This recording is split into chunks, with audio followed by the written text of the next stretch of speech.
से आए हैं। हम लोग एक प्रोजेक्ट कर रहे हैं अगेन पर्यावरण मित्र की तरफ से। उसमें वाटर एंड सस्टेनेबिलिटी जो टॉपिक है वो हम लोगों ने सिलेक्ट किया है। उसके लिए हम लोगों को वाटर से रिलेटेड इन्फॉर्मेशन चाहिए। सबसे पहले आप अपना इंट्रोडक्शन दीजिए। मेरा नाम इम्तियाज़ अंसारी है। मैं इस हॉस्पिटल में जो एक स्कूल चलता है, स्कूल ऑफ ऑप्टोमेट्री, उसमें इंचार्ज की पोस्ट पर यहाँ पर कार्यरत हूँ और पिछले 4 साल से मैं यहाँ पर काम करता हूँ। सर आपके यहाँ पे जो पोस्ट है उससे रिलेटेड इन्फॉर्मेशन के बारे में बताइए। ये जो पोस्ट है, ये जो हमारे यहाँ पर स्कूल चल रहा है, स्कूल ऑफ ऑप्टोमेट्री, ऐसे ही हमारे यहाँ पर एक और स्कूल चलता है, स्कूल ऑफ नर्सिंग, लेकिन उनके प्रिंसिपल अलग होते हैं, लेकिन उनके असिस्टेंट के तौर पर एक इंचार्ज की पोस्ट भी होती है यहाँ पर, जो अलग अलग डिपार्टमेंट में अलग अलग हैं। जैसे हमारे पास यहाँ पर आई डिपार्टमेंट है, जनरल डिपार्टमेंट है, ओटी वाला है, तो हर किसी का एक इंचार्ज बनाते हैं। तो हमारे यहाँ पर जो स्कूल ऑफ ऑप्टोमेट्री चल रहा है उसके इंचार्ज हम हैं यहाँ पर। सर आपके अकॉर्डिंग जो लोकेलिटी के पीपल्स होते हैं उनके लिए वाटर कंजर्वेशन करना कौन से पॉइंट्स तक ज़रूरी है, या फिर उनके जो उनको अगर सारी सर्विसेज प्रोवाइड ना की जाएँ तो वो ऐसे कौन से तरीके हैं जिनसे वाटर कंजर्वेशन कर सकते हैं? अगर अपने लोकल क्षेत्र की बात की जाए, जैसे कि फर्रुखाबाद वाले एरिया की, तो यहाँ पर पानी के बहुत सारे स्रोत और बहुत अच्छे स्रोत पहले से ही मौजूद हैं, जिनसे हम पानी की अपनी बहुत सारी ज़रूरतों को पूरा कर सकते हैं। लेकिन जैसे जैसे पॉपुलेशन बढ़ती जा रही है, लोग बढ़ते जा रहे हैं, भीड़ बढ़ती जा रही है, वैसे वैसे पानी की कमी होती जा रही है, जल स्तर लगातार गिरता जा रहा है। तो इन सारी चीज़ों को ध्यान में रखते हुए लोकेलिटी में मौजूद लोगों को इस बात के लिए जागरूक करवाना चाहिए कि जो भी पानी हमें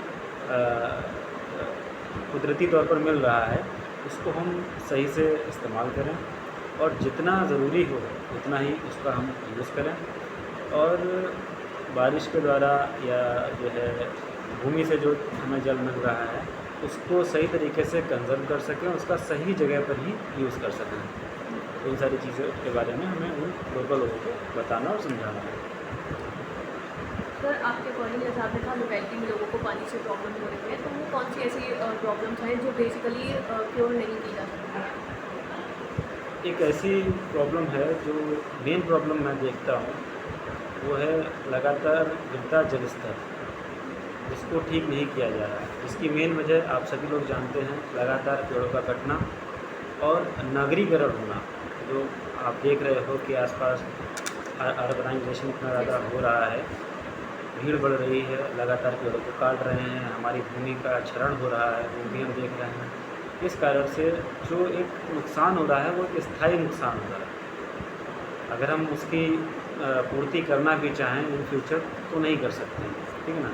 तो उन सब चीज़ों से हमें बचना है, वो वाली चीज़। सर जो लोग मतलब इस चीज़, खैर सबको नहीं, लेकिन कुछ लोग अभी भी हैं जो लोग इससे काफ़ी ज़्यादा इंस्पायर हो गए हैं वाटर कंजर्वेशन के लिए, तो ऐसी कौन सी पोजीशंस है जिन पर वो काम कर सकते हैं, या फिर ऐसी कोई गवर्नमेंट वैकेंसी आपको पता हो इंफॉर्मेशन उससे रिलेटेड? देखिए, यहाँ पे अभी लोगों में जागरूकता की कमी का सबसे बड़ा कारण ये है कि अशिक्षा का होना। लोगों में सही शिक्षा और सही जानकारी नहीं पहुँच पा रही है, ठीक है? हालांकि अगर हम अपने क्षेत्र की बात करें तो यहाँ पर इंटरनेट की सुविधा ठीक ठाक है, लेकिन उसका सही से इस्तेमाल नहीं हो रहा है। गवर्नमेंट अगर उसका सही से यूज़ करके लोगों तक जो भी अपनी योजनाएं या जो भी अपनी बात है वो अगर लोगों तक सही तरीके से पहुंचाई जा सके, उसके बहुत सारे ज़रिए हैं, मोबाइल इंटरनेट के थ्रू, टीवी में विज्ञापन दे करके, पोस्टर में विज्ञापन दे करके, अखबार में, प्रिंट मीडिया जो रहता है उसमें दे करके अगर लोगों को समझाया जाए तो मेरा मानना है कि काफ़ी हद तक लोगों को बातें समझ में आएंगी और लोग इस बारे में आगे सोचेंगे। गवर्नमेंट एक नया इनिशिएट है ताकि वाटर लेवल को बढ़ाने के लिए जितने भी वॉशिंग वाले उनको कम करना है, कार वॉशिंग वगैरह है कार वॉशिंग को कम करना है ताकि वाटर लेवल को स्तर किया जा सके। सब जो वाटर की क्वालिटी जो है डे बाई डे गिरती जा रही है। यहाँ पर पहले जिस कहते हैं मतलब स्वीट वाटर मिलता था, वहाँ पर कठोर जल मिलता है, तो उसका क्या रीज़न हो सकता है? देखिए, वाटर की क्वालिटी का गिरने का जो मुख्य कारण है वो मैंने पहले ही जैसे बताया कि शहरीकरण जो हो रहा है, जब कहीं किसी जगह पर शहरीकरण होता है, अर्बनाइजेशन होता है, तो वहाँ पर उन लोगों की जीविका को चलाने के लिए नए कारखाने और फैक्ट्रियाँ लगती हैं। ठीक है। अब नए कारखाने और फैक्ट्रियों से निकलने वाले वेस्ट का अगर सही तरीके से निस्तारण ना किया जाए तो वह जल को दूषित करने का सबसे बड़ा और सबसे मेन कारण होता है, ठीक है ना। तो उसको हमें ध्यान में रखते हुए उसके ऊपर लगाम लगानी चाहिए। सर आपके अकॉर्डिंग ये जो आपने कहा है कि उसको सही तरीके से करना चाहिए, तो वो कौन सा ऐसा तरीका है जिससे कि वो पानी में मतलब अगर डाला भी जाए तो भी वो उसको खराब ना करे, उसकी क्वालिटी को, उसकी टीडीएस को ना बढ़ाए?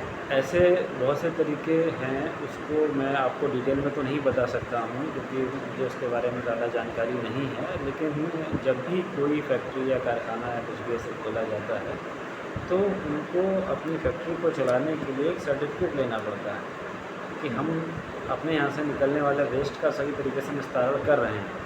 उसमें वो सारी जानकारी रहती है जिसके बारे में आपको डिटेल में नहीं बता सकता, लेकिन चीज़ें हैं जो लोगों को फॉलो करना चाहिए, जो लोग नहीं करते हैं।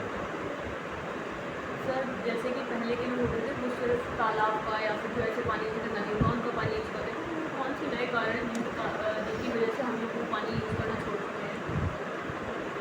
सेम थिंग है कि जो तालाब और नदियों का पानी आप बता रहे हो कि लोग पहले यूज़ करते थे, कर लेते थे, बस उसका यही रीज़न था कि वो पानी स्वच्छ होता था, साफ़ होता था, उसमें किसी प्रकार की अशुद्धि नहीं होती थी। अब वो पानी तो पहले तो बहुत सारे तालाब अब तो रहे नहीं हैं। अब जो कुछ तालाब या नदियाँ अभी भी बाकी हैं तो उसको इतना ज़्यादा दूषित कर दिया गया है कि उसका पानी किसी भी तरह, पीने की तो आप बात छोड़ ही दीजिए, किसी भी तरह से इस्तेमाल के लायक नहीं बचा है।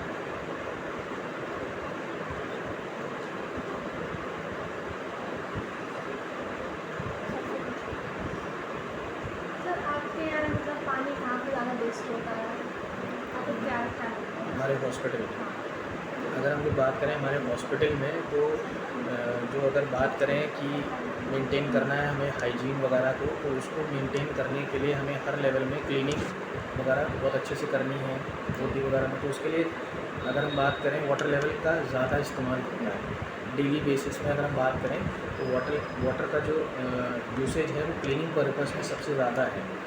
और ऐसा नहीं है क्लीनिंग अगर एक बार मॉर्निंग में हॉस्पिटल फैसिलिटीज़ है, पेशेंट आता है जाता है, तो क्लीनिंग ऐसा नहीं है एक बार मॉर्निंग में होगी जैसे हर जगह पर होती है, एक बार होगी दोबारा नहीं कर सकते। लेकिन हमें हॉस्पिटल्स में कम से कम 3 से 4 बार क्लीनिंग करना है और जिसके लिए हम सबसे ज़्यादा वाटर का इस्तेमाल करते हैं, ठीक है। और भी फैसिलिटीज़ हैं जैसे हमारे इंस्ट्रूमेंट्स हैं उनकी भी वॉशिंग करनी है।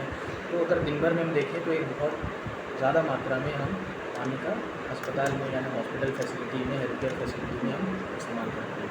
सर आपका इस हॉस्पिटल में क्या रोल है? मेरा नाम अभिषेक है और मैं यहाँ पर नर्सिंग ट्यूटर की पोस्ट पे जॉब कर रहा हूँ। मुझे 3 साल हो गए यहाँ पर। तो एज सच कि अगर हम आपके टॉपिक के रिगार्डिंग बात करें तो मेरा रोल इसमें वाटर कंजर्वेशन में उतना नहीं है, क्योंकि ये जितना रोल होता है ये वार्ड और क्लीनिंग वाले देखते हैं। तो बट स्टिल जो वाटर है वो बहुत हेल्थ केयर फैसिलिटी में ज़्यादा से ज़्यादा इस्तेमाल होता है हर दिन के हिसाब से।